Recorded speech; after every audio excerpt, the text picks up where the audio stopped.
Good day, everyone. On my discussion of a previous audio in relation to what are spirits, I made mention of certain angels who, although they were created to have specific purposes, yet they do not always fulfill their purpose. They do whatever they want to do. So I am going in details in relation to this biblically. So at the end of this, you would have a clear understanding of what evil spirits are. So first, let us turn to the book of Jude, verse 6. This is the place where you see certain angels left their habitation and first estate. Now when they left, their next estate was the earth. Now I made mention of this in a former audio entitled What are Spirits? And I am going to go into deeper depth of this. So let us turn to Genesis chapter 6, verses 1 through 4. And there you see it speaks of sons of God. You also see it speaks of daughters of men. Now, there is no way that sons of God and daughters of men would be in the same sentence, written in such a way, and meaning the same being. To help you understand, let us consider the Hebrew definitions. For the word sons of God in Hebrew would mean Ban Elohim. Ban meaning son, and Elohim meaning God. Now, as I have said before, one word could have multiple meanings. Hence, we should be diligent in considering the definition of any word we see written. For the word son, which is ban in Hebrew, could mean an offspring or child, and as well as a characterization to identify a class or order of beings. Now, in this verse, these class of beings were not human beings. Remember, the first human being, named Adam, died in relation to him being a son of God. Truth be told, the first male and female human being were named Adam by God, as you could see in Genesis chapter 5, verses 1 and 2. So, they being dead, that is to say, they were no longer children of God. When Adam the man and Adam the woman made children, their children could not also be children of God. So, from the days when mankind were not children of God, which was from Genesis chapter 3, when they ate of the tree that God told them not to eat, and then on to Genesis chapter 6, we were reading a while ago, no human being was a child of God. For Jesus was not yet born as a man by the consent of Mary in her womb, but by the Holy Spirit. For by the birth, death, and resurrection of Jesus Christ into this world, was and is the only possible way for any human being to be a child of God once more, as you could see in John chapter 1, verses 10 through 14. So, reconsidering Genesis chapter 6 in light of this, the sons of God mentioned there were angels who are spirits. These spirits came to earth to do their will. For when they saw the daughters of men, they craved them intimately and married them. Now, in Hebrew, the word daughter means bath, and the word men means Adam, for these were female human beings. Now, the reason the word men in daughters of men means Adam is because the first two human beings were named Adam and they were born from them. Hence, whenever we see sons of men or son of man in Hebrew, this would mean Ban Adam, because these are male human beings who were born from the first two human beings.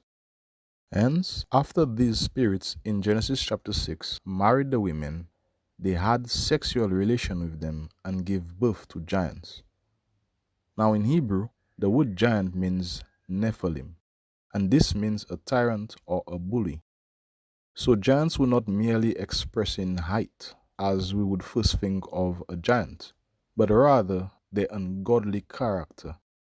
For giants were only as their fathers, who lived long, being notorious champions, and tyrants who did whatever they pleased on earth. This is the meaning of giants being mighty men of old and men of renown, as we see in Genesis chapter 6 verse 4, because this is in no way relating them to being male human beings. For as I have said, one word could have multiple meanings. So, although you see the word men written 3 times in Genesis chapter 6 verse 4, each word means differently. For the word men in daughters of men means Adam. The word men in mighty men means Gibor. And the word men in men of renown means Enosh. So only one expresses a human being, and this was of daughters of men. Now, I have said all of this as an opening for to say to you that although God intended for mankind to be the ones to be fruitful, multiply, replenish the earth, and subdue it, these angels had other plans.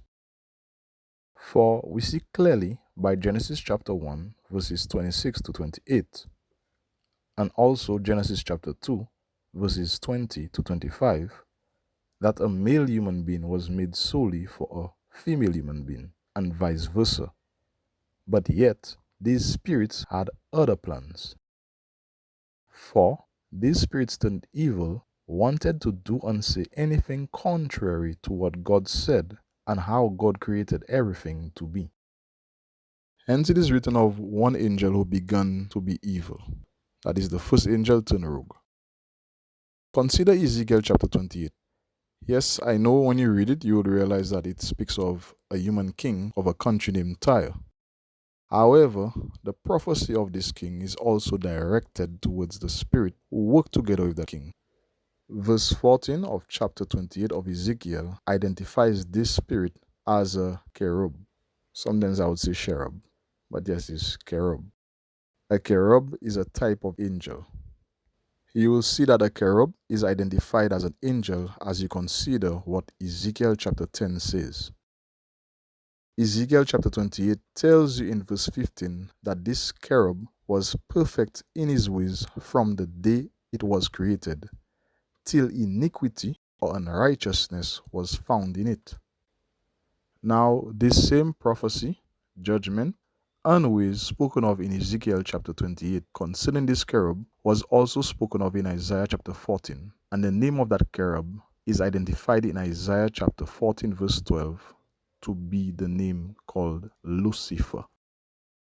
This cherub Lucifer is then called Satan or Satan, for Satan or Satan means adversary or one who withstands or an enemy. Now, if you read the verses that I just made mention of, the intentions of Lucifer is made very clear. For this is the selfsame Satan who desired the man Jesus to do his will, as well as desiring to be worshipped. You could read that in Matthew chapter 4, verses 1 through 11. Satan is also called devil, and devil means a slanderer or a false accuser. And you can see that also in Matthew chapter 4, verse 11. Furthermore, the same Satan is also called an old serpent and a dragon, as you could see written in Revelation chapter 20, verse 2. Now, Satan is called a dragon as a title, for part of his behavior is like an actual creation or animal of God. Yes, it was an actual dragon, and its name was Leviathan, mentioned in Isaiah chapter 27, verse 1, and Job chapter 41. For in Job chapter 41, Leviathan was entitled the king of the children of pride. For pride is to do anything contrary to God. You could understand what pride means as you consider Proverbs chapter 8, verse 13. Now, as I just mentioned before, Satan is also called an old serpent or a snake. The reason is because his ways were just as a serpent in the beginning of creation. For this serpent or snake was the one who led Adam, the male and female human being from Genesis chapter 2, to act contrary to God. You could see this clearly written in Genesis chapter 3. Now, there are many debates about the identity of the snake. However, if you consider the judgment of God towards the snake in Genesis chapter 3, verse 14, the serpent and every other serpent was cursed in a manner above every beast of the field and cattle. Angels are not identified as beasts of the field or cattle. But we see that the beasts of the field and cattle were animals who lived on earth from Genesis chapter 1. So the serpent or the snake tempted or allured the first female human being in the Garden of Eden, as you could read in Genesis chapter 3 for yourselves. Hence it is written of Satan, that old serpent, in Matthew chapter 4 verse 3, and other places, that he is the tempter. For as Ezekiel chapter 28 said, wrongdoing originated from Satan or Lucifer. Now, for those of you who do not know, to tempt is to allure anyone or to influence anyone to follow your ways. Now, temptation could be applied to something that is good as well as something that is not good or opposite of good, which is evil. And by now we should know that Satan, the tempter, does not influence for anything good, but rather he desires anyone to follow his corrupt ways. For no doubt, he is the same who urged the serpent to deceive the first female human being in Genesis chapter 3.